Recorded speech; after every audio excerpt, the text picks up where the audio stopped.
Hello friends, जय Shri Ram. Welcome again. दोबारा से स्वागत है आपका इस यूट्यूब चैनल में। और आज इस यूट्यूब चैनल में चूंकि हमने लास्ट कुछ वीडियोस में हमने लिटरेचर की तरफ रुख मोड़ा है, तो लिटरेचर को समझने से पहले मैंने रिफॉर्मेशन या रेनेसां मेटाफिजिकल के बारे में बातें करी। लेकिन एक टॉपिक जो मेरे दिमाग में है वो है the history of English literature. English literature का जो हिस्ट्री है, जो साहित्य है, वो सबसे ज़्यादा जरूरी हम लोगों को समझना। पीरियड वाइज चलेंगे तो ज़्यादा बढ़िया रहेगा। क्यों? क्योंकि ये चीज़ें किसी भी हिस्ट्री को, किसी भी साहित्य का जो हिस्ट्री रही है, इतिहास रहा है, उसको समझने के लिए कि उस टाइम पीरियड में क्या क्या चीज़ें हुई और कैसे कैसे जो लिटरेचर है कैसे अपना रुख में, मतलब कैसे प्रोज में रहा, पोएट्री में रहा, फिर ड्रामा में गया, ड्रामा के बाद कैसे वो वन एक्ट प्ले हुआ, या कैसे वो नॉवेल्स की तरफ या स्टोरी की तरफ उसने आगे गया कोई लिटरेचर। तो उसके लिए सबसे बड़ी जो बात होती है, सबसे आवश्यक जो चीज़ है, वो है आपका उसका इतिहास समझना। इसी बात को ध्यान में रखते हुए मैंने सबसे पहले इस टॉपिक को उठाया। हालांकि मुझे लगता है कि डिले हो चुका है काफ़ी, मैं 3-4 टॉपिक आगे जा चुका हूँ, लेकिन फिर भी ये टॉपिक मेरे दिमाग में है तो मैं ये आपके बीच रखना चाहता हूँ। तो हम बात करते हैं, शुरुआत से चलते हैं ओल्ड इंग्लिश से। हिस्ट्री ऑफ इंग्लिश लिटरेचर का सबसे पहला जो भाग है वो है ओल्ड इंग्लिश। यह हम जिसको बोलते हैं एंग्लो सैक्सन पीरियड। 450 ईस्वी 450 से लेकर 1066 1066 ईस्वी तक का जो टाइम पीरियड रहा है उसको एंग्लो सैक्सन पीरियड बोला जाता है, या उसी को हम ओल्ड इंग्लिश पीरियड बोलते हैं। अब सैक्सन क्या है, एंग्लो क्या है? एंग्लो जो इंग्लिश है, ब्रिटिशर्स हैं या इंग्लैंड है, उन्हीं को एंग्लो बोला जाता है, इंग्लिश को एंग्लो बोला जाता है। सैक्सन एक ट्राइब थी, जर्मनी ट्राइब थी, जिन्होंने इन्वेड किया था, आक्रमण करा था किसके ऊपर? ब्रिटेन के ऊपर। और फिर वहां जो उन्होंने कॉन्कर किया, जो उसने जीता, तो उसके बाद वो जो क्षेत्र बना वो सैक्सन बन गया और जो पूरे इंग्लैंड में फैला, और इसी के आधार पर एंग्लो सैक्सन पीरियड चला। अब इसको हम पॉइंट वाइज चलते हैं। सबसे पहला है after the fall of Roman Empire. अब आपने देखा होगा तो ये जो 450 या 1066 का टाइम रहा, तो इस टाइम पे रोमन जो था, रोमन एम्पायर था, जो इटली में था, जो फला फूला, जो बहुत लंबे समय तक जिसने क्या क्या राइन करा, साम्राज्य करा, तो जब उसका फॉल में, उसका जब गिरने का टाइम आ गया, ठीक है, वेरियस जर्मन, ठीक है, जर्मनिक ट्राइब्स, तो उस समय क्या हो कि जैसे रोमन एम्पायर इसके जैसे ये साम्राज्य था, जैसे पतन की तरफ चला, डिके की तरफ चला, तो वहां पे इंग्लैंड में क्या हो कि जर्मनिक ट्राइब्स, कि जर्मनी की ऐसे ट्राइब्स थी, ऐसी कुछ जनजातियां थी, ऐसे कबीले थे, जिसमें जैसे एंजल्स थे, सैक्सन थे एंड जूट्स, ये 3 ऐसे ट्राइब थे जिन्होंने इन्वेडेड ब्रिटेन अराउंड 450। इन्होंने अंग्रेज ब्रिटेन या इंग्लिश के ऊपर या अंग्रेजों के ऊपर आक्रमण करा लगभग 450 एडी के आसपास। अब हुआ क्या कि देयर लैंग्वेज, उनकी जो भाषा थी, किन की? इन ट्राइब्स की, एंगल्स की, सैक्सन के जो जूड्स थे, ये क्या था, उनकी जो भाषा थी फॉर्म ऑफ जर्मनिक। तो एक जर्मनी के लोग, कबीले के लोग थे, तो जर्मनी की ही जो भाषा थी उसी का कुछ मिला जुला जो रूप था, जो मिश्रण था, किसमें? उनकी भाषा में डेवलप इनटू ओल्ड इंग्लिश। जो पुरानी अंग्रेजी भाषा रही उसमें क्या हो गया? डेवलपमेंट, विकास होना शुरू हो गया, विकसित होनी शुरू हो गया। And the foundation of the English language, आज जो आधुनिक, जो मॉडर्न टाइम में हम इंग्लिश लैंग्वेज पढ़ते हैं या समझते हैं, उसकी जो फाउंडेशन है वो किससे डाली गई? वो इन्हीं नॉर्मन्स जो लोग थे, या जो सेक्शन लोग, सो इन्हीं जो सेक्शन लोग थे, या जो ये ओल्ड जो फॉर्म थी जर्मनिक लैंग्वेज की, उसी से क्या पड़ी? इसकी नींव पड़ी, इसकी फाउंडेशन पड़ी इंग्लिश भाषा की। अब क्या? Society was tribal. अब समाज क्या था? समाज बिल्कुल कबीले का था, ठीक है, जनजातीय समाज था। और वहां बातें किसकी थी? सारा पूरा वॉरियर बेस्ड था। वॉरियर में योद्धाओं के ऊपर ही बातें होती थी, ठीक है, with the values of the loyalty. वहां पे किसके गुणों की बात होती थी? कि लॉयल्टी में वफादारी जो होती है, एक ब्रेवरी में बहादुरी की बातें होनी, या ऑनर में सम्मान की बातें होती। ये ट्राइब जो थे, जो कबीले थे, तो इन लोगों की मुख्य बातें थी, और यही उन्होंने समाज में स्प्रेड करा, इस चीज को फैलाया समाज में। Christianity arrived. अब ये एक पल था जब क्या हो गया कि जब जर्मनिक ट्राइब्स जो इन्होंने इन्वेड करा, आक्रमण करा किसके ऊपर? ब्रिटेन के ऊपर। तो यहाँ पे क्या हो गया कि क्रिश्चियनिटी जो ईसाई धर्म है उसका भी प्रचलन ज्यादा बढ़ गया, ठीक है। 7th सेंचुरी मतलब लगभग 7वीं शताब्दी के अराउंड की बात है। इन्फ्लुएंसिंग लिटरेचर, और इसका जो सबसे बड़ा जो प्रभाव पड़ा क्रिश्चियनिटी का, वो किस पे पड़ा? इस पे पड़ा साहित्य पे।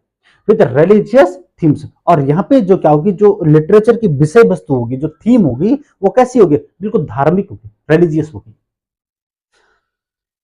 The period ended in 1066। मैं ये आपको जो इंट्रोडक्शन दे रहा हूँ, थोड़ा सा इंट्रोडक्शन, उसके बाद हम लैंग्वेज के आधार पर, थीम के आधार पर, उसकी कैरेक्टरिस्टिक्स के बारे में बात करेंगे, और कुछ फेमस जो वर्क जो रहे हैं या जो राइटर्स रहे हैं उनके बारे में थोड़ा बहुत बातें करेंगे। ठीक है, क्योंकि हम इसकी हिस्ट्री पढ़े तो उन चीजों के बारे में थोड़ा थोड़ा नॉलेज होना जरूरी है। ठीक है, तो पीरियड एंडेड, ये जो एंग्लो सेक्सन पीरियड रहा है, ये खत्म 1066 1066 ईस्वी में। अब जो एंग्लो सेक्सन पीरियड जब एंडेड अपने अंतिम सीमा पे था, लगभग ये बात है 1066 की, 1066 ईस्वी की बात है। किसके टाइम के, द नॉर्मन कॉन्क्वेस्ट, जो नॉर्मन्स थे, जो फ्रांसीसी लोग थे, जब फ्रेंच के जो लोग नॉर्मन्स थे, तो वो उन लोगों ने विजय प्राप्त करी ब्रिटेन के ऊपर, तो क्या होगा, इंट्रोड्यूस फ्रेंच इन्फ्लुएंस। तो वहां पे क्या फ्रांसीसी जो भाषा थी या फ्रेंच जो लोग थे, तो उनका प्रभाव जो उनका डोमिनेंट हो गया इंग्लैंड के ऊपर। ठीक है, तो ये तो थोड़ा सा इंट्रोडक्शन है। अब हम बात करते हैं उसके फीचर्स की या लैंग्वेज के बारे में। अब बात करते हैं language features of old English. जो पुरानी इंग्लिश रही है, ओल्ड इंग्लिश रही है, तो उसकी जो लैंग्वेज फीचर्स हैं, जो भाषा की विशेषताएं रही, उसके ऊपर बात करते हैं। अब vocabulary was Germanic with little French और लैटिन इन्फ्लुएंस।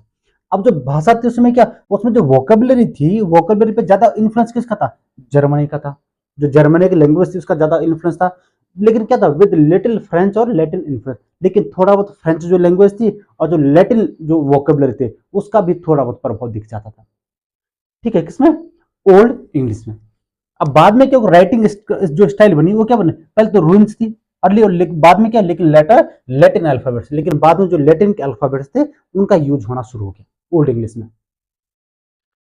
अब स्ट्रॉन्ग ऑफ यूज ऑफ, अब वहां पे सबसे ज्यादा जो यूज किया जाता है, जैसे एलिट्रेशन का प्रयोग होता था, जिसको अनुप्रास अलंकार हम बोलते हैं। ठीक है, रिपीटेशन ऑफ इनिशियल साउंड्स की, जो साउंड की पुनरावृत्ति होती है, ठीक है, वो ध्वनि की पुनरावृत्ति, वो ज्यादा प्रयोग किया जाता था। ठीक है, कैनिंग्स होते थे, कैनिंग्स मैंने कि कंपाउंड एक्सप्रेशन होता, मिश्रित एक्सप्रेशन होता था। जैसे क्या था कि जैसे सी है, समुद्र है, तो समुद्र के लिए वहां पे क्या बोला जाता था, समुद्र न बोलकर वहां पे क्या बोला, उसको वेल रोड बोला जाता। वेल की रोड मैंने जो न्यू ब्लू वेल होती है, उसकी बड़ी मछली है ना, तो मछली का जो सड़क, वेल रोड जिसको बोला जाता था। इस प्रकार से क्या होगा, इस प्रकार से कंपाउंड एक्सप्रेशन का प्रयोग किया जाता था। फिर सिजोरा, हम कई बार इसको पढ़ चुके हैं। Caesura, pause in the middle of the line, किसी लाइन के बीच में जो पॉज आ जाता है, एक टाइम के लिए जो रुकावट आ जाती है, उसको सिजोरा बोला जाता है, उसका यूज किया जाता था। ठीक है, poetry was mean to be recited orally, और उस समय की खास विशेषता ये थी कि वहां जो पोएट्री थी, पोएट्री का जो प्रयोग करा जाता था, वो सिर्फ ऑरली मतलब मौखिक तौर पर गाई जाती थी। ठीक, ओपन पे जैसे बार्स होते थे या मिस्ट्रल्स होते थे, कवि वगैरह होते थे, तो क्या करते थे, जैसे यहाँ वहां घूमकर क्या करना, ढोल या तबलों के साथ किसी चीज को गाना गाना, या कविताओं को गान करना, या कविताओं को दोहराना, इस प्रकार के जो ओरली तौर पर रिसाइटेड करी जाती थी उस समय कविताएं, वो लिखी नहीं जाती थी, वो सिर्फ गाई जाती थी, गाने का भाव रखा जाता था। अब वहां पे थीम जो थी, जो विषय वस्तु थी उसमें ओल्ड इंग्लिश की, वो क्या थी कि यहाँ पे सबसे पहली बात है कि भाई ये ट्राइबल हो गया है। ठीक है, सबसे पहले उसने इंट्रोडक्शन में दिया था कि जैसे तीन थे, एंजल्स थे, सैक्सन थे, ठीक है, और जूट्स थे। अब ये कि ये ट्राइबल है, कबीले के लोग हैं, तो कबीले के लोगों में किसमें हीरोइज्म की बातें करें, ठीक है, या वारफेयर युद्ध के बारे में या साहस के बारे में बात करते थे वो लोग, ये थीम होती थी। उसमें जैसे वेलर का प्रयोग होता था, वेलर में साहसपूर्ण कार्य होता था, वीरता की बातें होती थी, लॉयल्टी में वफादारी के बारे में बात होनी, एंड फेट, फेट में भाग्य के बारे में, फॉर्चून के बारे में बात होती थी। ये उनकी मुख्य थीम होती थी। जो भी लिखा जाता था उसकी विषय वस्तु ये मानी जाती थी, मैंने जो लिखा जाएगा वेलर पे लिखा जाएगा, या लॉयल्टी बेस लिखा जाएगा, या फिर फेट या फॉर्चून के को बेस रखकर कोई चीज लिखी जाएगी। रिलीजन या मॉरलिटी, नैतिकता या जो धर्म था उसमें, वहां पे ऑफन क्रिश्चियन इन्फ्लुएंस, ईसाई धर्म जो था उसका ज्यादा प्रभाव था उसमें, अक्सर उसी के बारे में बात होती थी। कोई दूसरा रिलीजन उस समय नहीं था एग्जिस्टेंस में, अस्तित्व में। एल्जेक टोन होती थी कि जैसे क्या दुखमयी, जो बहुत शोकमयी जो टोन स्वर होता था लोगों का, जैसे स्वरों के बारे में बात करना, दुख के बारे में, एक्साइलमेंट जिसको निर्वासन दे देना, इस प्रकार के tone. Loss reflecting harsh life, कि जीवन की बहुत कठोर जो पक्ष था उसके बारे में बात होती थी, उसको जो हाईलाइट करा जाता था। ये विशेषता थी ओल्ड इंग्लिश की। और तीसरा क्या था, नेचर एंड सी वोयाज, प्रकृति के बारे में बात होनी। एंड सी वोयाज मैंने क्या होता है कि जो समुद्री यात्राओं के बारे में बात होती थी, उसके अंतर्गत क्या थीम रखी जाती, सिंबलाइजिंग स्ट्रगल एंड एक्साइल। अब ये क्या था, जो सी वोयाज होते थे ये सिंबलाइज एक प्रतीक माने जाते थे, किसके, स्ट्रगल में संघर्ष के, और एक्साइल में निर्वासन के, कि बहुत संघर्षपूर्ण जीवन है, बहुत ही ज्यादा निर्वासन करना पड़ेगा, घर से बहुत टाइम बाहर रहना पड़ेगा, स्ट्रगल करना पड़ेगा। तो ये मुख्य थीम थी किसकी, ओल्ड इंग्लिश लैंग्वेज की। ओल्ड इंग्लिश जो लिटरेचर रहा है, उसका जो पीरियड रहा है, वहां पे मुख्य तौर पर लिटरेचर का ये भाग। अब कुछ मेजर वर्क्स एंड राइटर्स के बारे में बात करते हैं। इसमें जैसे ब्यूवुल्फ था, ये जो लिखा गया था, ठीक है, एक था ग्रेटेस्ट ओल्ड इंग्लिश एपिक, सबसे महान जो है उस समय English epic, old English epic माना जाता है। और क्या, ओवर 3000 लाइन्स, 3000 लाइनों से ज्यादा ये लिखा गया था। ठीक है, इसका जो राइटर था वो एनोनिमस है, वो गुमनाम है, ये भी क्लियर नहीं है कि कौन उसका राइटर है। अब ठीक है, अब यहाँ पे जो ब्यूवुल्फ था, ठीक है, गेटिसफियर था, गेटिसफियर था वो बैटल्स, जिसने लड़ाई लड़ी थी, ठीक है, अपने लोगों के प्रति। और ये जो ब्यूवुल्फ रहा है, ठीक है, जो एपिक रहा है, इसकी जो थीम रही है उसमें हीरोइज्म की बात करी गई है, लॉयल्टी के बारे में बात करी गई, conflict between good and evil, अच्छे और बुराई के बीच में वहां पे द्वंद्व चला है। ठीक है, ये उसकी मेन थीम रही है किसके, द ब्यूवुल्फ की। दूसरा the Wanderer, a poem about loneliness, exile and search for meaning, एक ऐसी कविता जो किसके बारे में, लोनलीनेस में एकाकीपन के बारे में, ठीक है, एक्साइल के बारे में, और सर्च फॉर मीनिंग, ये उसके मुख्य थीम रही, इसके बारे में कविता लिखी गई है। फिर द सीफेरर, सीफेरर है describes hardship of sea life, कि जो समुद्री जीवन उसके कठिन जीवन के बारे में बताया गया इस पोएम के माध्यम से, सीफेरर के माध्यम से। उसके डियोर्स लेमेंट है, Deor's lament scope mourning lost glory, की स्कोप है, एक कोई व्यक्ति है जिसको क्या होता है कि मॉर्निंग लॉस्ट ग्लोरी मैंने वैभव खोने के बाद का जो शोक मनाता हुआ, एक क्या है, स्कोप है, उसकी कहानी है। ठीक है, उसके बाद वाइफ लेमेंट है, कि पत्नी का लेमेंट, उसका बिलाप है। और रेयर वुमेन्स वॉइस, एक ऐसी महिला की आवाज, एक्सप्रेसिंग सॉरो, जो क्या करती है, दुख प्रकट करती है, ऑफ सेपरेशन, जब वो अलग हो जाती है, जुदा होने के बाद जो दुख उसके मन में आता है, वो उसकी एक मेन थीम है। ये सिर्फ एक कहानी जो बेस्ड है द वाइफ्स लेमेंट, ये पोएम में जिसको क्या किया गया, सजाया गया है, जिसको सेडमन, ठीक है। अब एक सेडमन था, एक व्यक्ति, the first name English poet, मतलब पहला अंग्रेजी का कवि इसको माना जाता है। और अब मोंक, एक साधु था ये व्यक्ति। ठीक है, दूसरा कहता है इसने एक लिखी थी, पोएम लिखी थी, सेडमंस हाइम। ठीक है, ये क्या माने, अर्लीस्ट इंग्लिश क्रिश्चियन पोएम, पहली क्रिश्चियन पोएम इसको माना जाता है, सेडमंस हाइम। उसके बाद साइनोवुल्फ था, रोट रिलीजियस पोएम्स, ये जो व्यक्ति था, जो साइनोवुल्फ जो कवि था, ये धार्मिक कविताएं लिखा करता था। इसमें जैसे उसने लिखा था, जैसे क्रिस्ट लिखा था, या जूलियाना उसने पोएम लिखी थी। तो ये मुख्य तौर पर विशेषताएं हैं, या खास ऐसे पोएम्स हैं जो किसने लिखे थे, साइनोवुल्फ ने लिखी थी। उसके बाद the dream of the road, ये एक ऐसी पोएम है जिसको एनोनिमसली किसी अनजान आदमी ने लिखा था, जिसके कवि के बारे में पता नहीं चल पाया।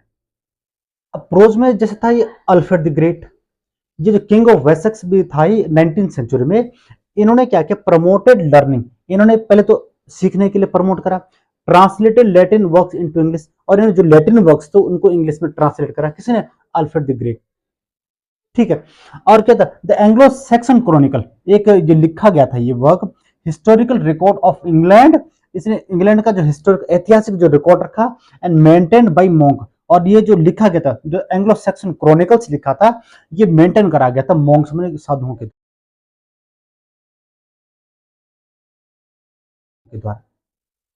होमलीज बाय अल्फ्रिक, ठीक है, एक होमलीज लिखा था वर्क, जो ये प्रोज वर्क था, एल्फ्रिक एंड वुल्फस्टन ने लिखा था, और ये रिलीजियस सर्मन्स था, मतलब धार्मिक उपदेशों पर ये बेस, ये प्रोज वर्क था। अब ये जो ओल्ड इंग्लिश पीरियड रहा है, ठीक है, जो एंग्लो सैक्सन पीरियड रहा है, इसने हमें क्या मिला, ये बस सबसे पहले क्या, फर्स्ट एपिक हमें दिया, एलिजी हमें मिली, हाइम मिला, प्रोज इन इंग्लिश, ये जितने भी वर्क्स जो फर्स्ट हैं, ये सब ओल्ड इंग्लिश के देन है, आज जो इंग्लिश लिटरेचर में है। दूसरा, set the foundation for English literary tradition, कि जो अंग्रेजी साहित्य जो परंपरा रही है, उसको एक नींव जो किसने दी, इसने एंग्लो सैक्सन पीरियड ने दिया, किसको, इंग्लैंड को। ठीक है, और इंग्लिश लैंग्वेज को। तो साथियों, ये फर्स्ट वाला जो पीरियड है ये पूरा होता है। अब उसके बाद हम बात करेंगे नेक्स्ट वाले में एंग्लो नॉर्मन पीरियड की, और उसके बाद फिर एलिजाबेथन एज आएगा, और उसके बाद फिर जैकोबिन एज, इस प्रकार से आगे चलता रहेगा। ठीक है, मिलते हैं फिर नेक्स्ट वीडियो में, तब तक के लिए धन्यवाद। जय श्री राम।